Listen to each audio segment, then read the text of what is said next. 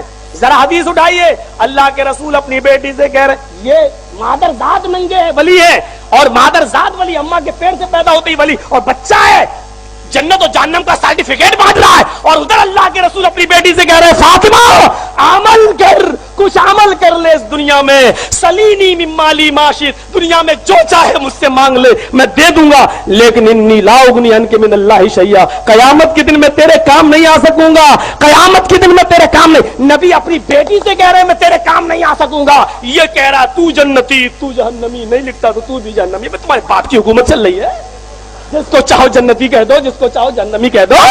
اہل حدیث اس طریقے کے چٹکلوں اور اس طریقے کی باتوں کا انکار کرتا ہے تو ہم کافر ہو جاتے ہیں۔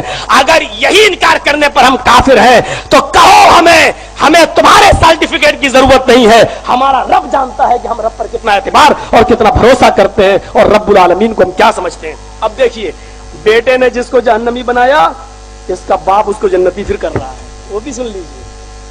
آپ بیٹے نے کہہ دیا انت فی النار، تو جہنمی، چل ہٹ، وہ گھبرا گیا۔ ان کے والد ماجد کی خدمت میں حاضر ہوا، یہ تو بچہ ہی تھا، ان کے باپ کی خدمت میں حاضر ہوا، حضرت نے فرمایا انت فی النار کہا یا انت فی جہنم؟ ہائے ہائے، باپ نے کہا اچھا میرے بیٹے نے انت فی النار کہا تھا یا انت فی جہنم کہا، یعنی میرے بیٹے نے یہ کہا آگ میں یا یہ کہا جہنم میں، کیا کہا؟ تو اس آدمی نے کہا، آپ کے بیٹے نے کہا انت فی النار، انت فی النار فرمایا۔ باپ نے کیا فرمایا؟ اچھا انت فی النار کہا کہ ہاں۔ حضرت نے فرمایا نہیں، اس کے باپ نے فرمایا میرے بیٹے نے جو کہا ہے میں اس کو بدل نہیں سکتا، میرے بیٹے نے جو کہا وہ ہو کر رہے گا، میں اس کو بدل نہیں سکتا، لیکن تجھے اختیار دے سکتا ہوں، آگ میں جلنا ہے تو دنیا کی آگ تجھے پسند ہے یا آخرت کی آگ پسند ہے؟ اس نے کہا دنیا کی آگ ہی مجھے پسند ہے۔ تو کہا ٹھیک ہے، تو دنیا میں آگ میں جل کر مرے گا۔ لہذا ایسا ہی ہوا، اور اس کے گھر میں آگ لگ گئی، اور وہ آدمی اپنے گھر میں لگی ہوئی آگ میں جل کر مر گیا۔ اور پھر نیچے لکھا، غور کرنا، حدیث میں آگ کے جلے ہوئے کو بھی شہید فرمایا گیا ہے۔ مطلب یہ ہے کہ بیٹے نے جس کو جہنمی کہا تھا، باپ نے اس کو شہید کر کا درجہ دیا ہے۔ یہ حکومت چل رہی ہے، بیٹا جسی کو چاہے جہنمی بنائے، باپ جس کو چاہے جنتی کر دے، اور باپ یہ بھی کہہ رہا ہے کہ میں لکھے کو بدل نہیں سکتا۔ قادری صاحب کہاں چھپے ہو تم؟ تمہیں معلوم نہیں ہے تمہارے گھر میں کیا ہے؟ اسی کتاب کے اندر یہ بھی لکھا ہوا ہے کہ رسول اللہ صلی اللہ علیہ وسلم اپنی قبر کے اندر زندہ ہے۔ نعوذ باللہ، یہاں تک لکھا ہے کہ نبی کی بیویاں پیش کی جاتی ہیں نبی اکرم کو، اور اس سے بھی بڑھ کر یہ لکھا ہے کہ اللہ کے رسول قبر میں اپنی بیویوں کے ساتھ ہم بستری بھی کرتے ہیں۔ اپنے گھر کی خبر لو، اے چشمے کیا ہے فلک، ذرا دیکھ تو صحیح، یہ گھر جو چل رہا ہے کہیں تیرا گھر تو نہیں؟ تم کون سے اسلام کی دعوت دے رہے ہو، اور رسول اللہ صلی اللہ علیہ وسلم کے بارے میں کیا ثابت کرنا چاہے؟ تو چلو اللہ کے رسول اپنی قبر میں زندہ ہیں، میں نے مان بھی لیا، چلو اللہ کے رسول اپنی بیوی سے ہم بستری کرتے ہیں، چلو میں نے مان لیا۔ اب تمہارے یہ مرید کھڑے ہو گئے قادری صاحب کے ساتھ، اور رات کے 2 بجے کہنے لگے الصلاۃ والسلام علیک یا رسول اللہ، کھڑے ہو گئے اور اللہ کے رسول کا انتظار کرنے لگے۔ کوئی ضروری ہے کہ وہ تمہاری محفل میں آ جائیں؟ ہو سکتا ہے کہ وہ ہم بستری کر رہے ہو تو تم نے ہی تو لکھا ہے۔ میں جانتا ہوں کہ تم ہمارے اس جملے پر بھی اعتراض کرو گے کہ یہ جملہ، لیکن یہ تم نے ہی تو لکھا ہے۔ نبی کی بیویاں پیش کی جاتی ہیں اور نبی اپنی بیویوں کے ساتھ ہم بستر بھی ہوتے ہیں۔ ذرا غور کرو عقیدہ تمہارے کیا ہے اور کون سے عقیدے کی تم دعوت دینا چاہتے ہو۔ تمہارے بزرگ جس کا نام لیتے ہو تم اعلیٰ حضرت اعلیٰ حضرت اعلیٰ حضرت کہہ کر، میرے بھائیوں اس نے اسی کتاب کے اندر سیدی موسیٰ سہاگ کو اللہ کی بیوی بنا دیا ہے، اللہ کی بیوی چوڑیاں پہنا دی ہے۔ ادھر آ ستمگر ہنر آسمائے تو تیر آسماں ہم جگر آسمائے۔ کیا تم عقیدہ پیش کرتے ہو؟ کہتے ہو مولوی جرجیس رام نگرہ سے برقع پہن کے بھاگا، تیری آنکھیں اندھی تھی؟ ہو سکتا ہے تیرے پیر تو زندہ ہیں، انہوں نے خبر دی ہو تجھے۔ بھائی یہ خبر کون دے گا؟ مولوی جرجیس برقع پہن کر بھاگا۔ اس کا فیصلہ تو بس ایک جملے میں کر دیتا ہوں، جس نے یہ جملے کہے ہیں آؤ تمہیں بھرے مجمع میں ڈنکے کی چوٹ پہ مباہلے کا چیلنج دیتا ہوں۔ اگر میں برقع پہن کر بھاگا اور تو اپنے دعوے میں سچا ہے تو الہ العالمین مجھے کینسر، کوڑ یا دنیا کی سب سے خطرناک بیماری میں مبتلا کر کے اس دنیا میں مار تاکہ میں لوگوں کے لیے عبرت بن جاؤں۔ اور اگر یہ غلط ہے تو تو بھی اور کہے کہ میں جانتا ہوں کہ تو برقع پہن کے بھاگا ہے، اور اگر میں جھوٹ بولتا ہوں تو میں بھی کینسر یا ہیض یا کوڑ یا دنیا کی سب سے بڑی بری بیماری میں مبتلا ہو کر مروں۔ آؤ آؤ تمہیں چیلنج دیتا ہوں، مجھے ثابت کرو کہ میں برقع پہن کر بھاگا، مجھے ثابت کرو۔ تم نبیوں کو پردہ کراتے ہو، تم بزرگوں کو مرنے کے بعد کہتے ہو پردہ کر گئے، تمہارے یہاں پردے کیے جاتے ہیں، ہمارے ہاں اہل حدیث علماء ہمیشہ ڈنکے کی چوٹ پر آزاد گھومتے رہے ہیں۔ جلسے کی پرمیشن اگر ڈی ایم کی طرف سے نہیں ہوتی ہے تب بھی میں اسی بستی میں ہوتا ہوں، اسی جگہ پر ہوتا ہوں، اسٹیج پر بیٹھتا ہوں۔ جیسے اٹوا میں ڈی ایم نے پرمیشن نہیں دی لیکن اسٹیج پر میں اس کے باوجود بھی بیٹھا۔ یہ الگ بات ہے کہ قانون کو میں نے ہاتھ میں نہیں لیا، بولا نہیں، لیکن بھاگا نہیں ہوں کسی جگہ سے۔ میرے بھائیوں آؤ، اگر تم سچے ہو سارے پیروں ولیوں کو بھی بلا لو اپنی مدد کے لیے، جاؤ ان سے بھی لے لو گواہی اور ثابت کرو کہ میں بھاگا ہوں برقع پہن کر۔ اور برقع لایا کون تھا؟ اس کے آگے بول دوں تو تم اسی جملے پر کیس کر دو گے۔ برقع لا کے دیا کس نے تھا؟ تمہارے گھر کی کسی عورت نے دیا ہوگا، تبھی تو تمہیں معلوم ہے۔ تمہیں معلوم کیسے پڑا کہ مجھے برقع ملا ہے؟ بھاگا برقع پہن کر۔ یہ الزام اس حد تک تم گر گئے ہو کہ اپنی تقریروں میں اتنا بڑا جھوٹ کا سہارا لینے لگے ہو۔ میرے بھائیوں یہاں سے میں نے اپنی بات شروع کی تھی، یہ اسلام نہیں ہے، وسیلہ، جائز وسیلہ پکڑو، نماز روزہ یہ ہے۔ ایک اور چیز چلی ہے، ہمارے صاحب بولے تھے یہاں کے جنم دن مناؤ رسول کا، دلیل کیا دی؟ دلیل کے پیچھے مت پڑو، یہ جملے ہیں کہ نہیں؟ ارے دلیل کے پیچھے مت پڑو، بناؤ جلوس نکالو، جشن مناؤ، ابلیس نے نہیں منایا، یہ ہے دلیل۔ ارے ہمارا جرم کیا ہے؟ ہاں ہم آپ سے صرف اتنی سی بات کہتے ہیں کہ جنم دن اگر منایا گیا ہے یا جائز ہے تو کسی ایک صحابی کی دلیل دے دو، منانا شروع کر دیں گے۔ ہم تو بڑے پیار سے ایک بات کہتے ہیں، اللہ کے نبی صلی اللہ علیہ وسلم جب اس دنیا سے پردہ نہیں کر گئے، جب نبی اکرم کی روح اعلی علیین کے اندر داخل کر دی گئی اور اعلی علیین کے اندر بھی دار الکرامہ کے اندر داخل کر دی گئی، جب آپ اللہ کو پیارے ہو گئے اور جب آپ اس دنیا سے رخصت ہو گئے تو حضرت ابو بکر صدیق خلیفہ بنائے گئے۔ اسی وقت دفن ہونے سے پہلے 2 سال ان کی خلافت رہی۔ بس ایک دلیل دے دو، 12 ربیع الاول نبی اکرم صلی اللہ علیہ وسلم کے انتقال کے بعد ابو بکر کے زمانے میں 2 مرتبہ آیا اور 12 تاریخ اس کی 2 بار آئی۔ مجھے صرف ایک دلیل دے دو، ابو بکر صدیق نے کبھی اپنے گھر میں روشنی کی ہو، کبھی اپنی مسجدوں میں ہری جھنڈیاں لگائی ہو، کبھی جشن منایا ہو، چراغاں کیا ہو، یا پھر یہ بتاؤ کہ ابو بکر صدیق کو محبت نہیں تھی؟ دونوں میں سے ایک بات کر دو بس۔ ابو بکر کو محبت تھی یا نہیں؟ اگر تھی تو جلوس کیوں نہیں نکالا؟ اگر تھی تو جشن کیوں نہیں منایا؟ بس دلیل ہی تو مانگ رہا ہوں، تم دلیل دے دو، ہم کل منانا شروع کر دیں گے۔ کہتے ابلیس نے نہیں منایا، یہ دلیل ہے۔ ابلیس نے نہیں منایا، یہ دلیل ہے۔ میرے بھائیوں حضرت عمر فاروق کا زمانہ آیا، انہوں نے 10 سال خلافت کی، 10 سال تک خلافت کی حضرت ابو بکر صدیق رضی اللہ تعالی، حضرت عمر فاروق رضی اللہ تعالیٰ عنہ نے 10 سال میں 10 مرتبہ 12 تاریخ آئی ربیع الاول کی، 12 تاریخ آئی۔ یہ وہ ہیں 12 ربیع الاول کو جنہوں نے